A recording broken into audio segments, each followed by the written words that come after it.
Ребята, привет! Самое популярное видео на данный момент на моем YouTube-канале – это видео про химическую завивку. Его посмотрели более чем 365 тысяч раз.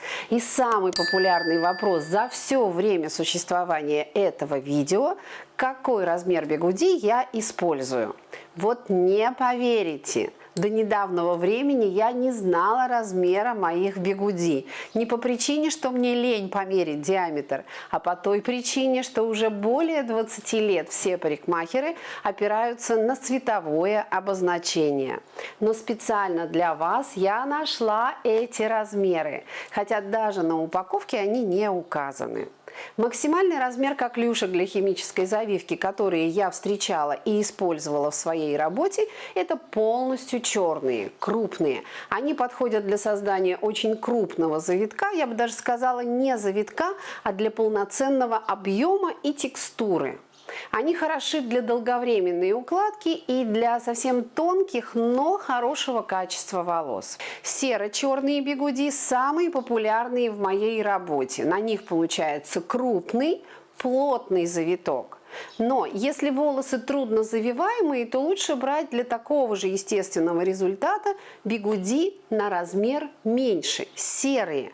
Как понять, что волосы плохо держат завиток?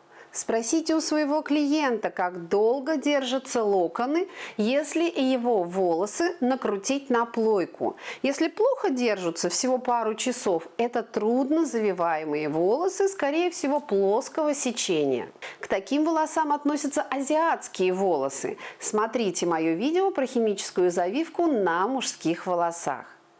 А также на длинные волосы я бы взяла тоже на один размер меньше бигуди, потому что длинные волосы под своей тяжестью будут вытягиваться, а меньший размер бигуди даст более упругий завиток, то есть запас на растяжение. Вы можете чередовать разные размеры бигуди для достижения естественного эффекта, но этот же эффект можно сделать, набирая пряди не одинаковой толщины. Если честно, я не люблю такие выкрутасы, тем более сейчас более актуален равномерный завиток по всей голове. Второй популярный вопрос – сколько нужно бигуди для химической завивки? Вспоминаем, что мы берем толщину пряди, которая равна диаметру бигуди. Значит, для больших диаметров нам нужно будет меньше штук. Их на голове располагается меньше. А для маленьких диаметров больше. Я обычно покупаю 5-6 пачек, а в пачке 12 штук. И всегда беру запасные резинки, потому что со временем они становятся хрупкие от химического состава.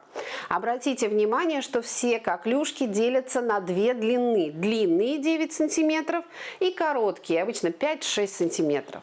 Короткие нужны для накрутки волос на висках и в нижней затылочной зоне у шеи. Таких обычно бигуди достаточно будет одной упаковки, остальные берите длинные. И третий популярный вопрос – бумажки для химической завивки.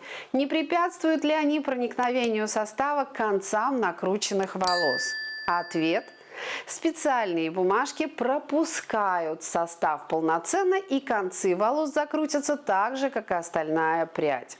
Об этом тоже есть отдельное видео на нашем канале. Если у вас еще остались вопросы, пишите в комментариях. Я с удовольствием поделюсь с вами своими секретами.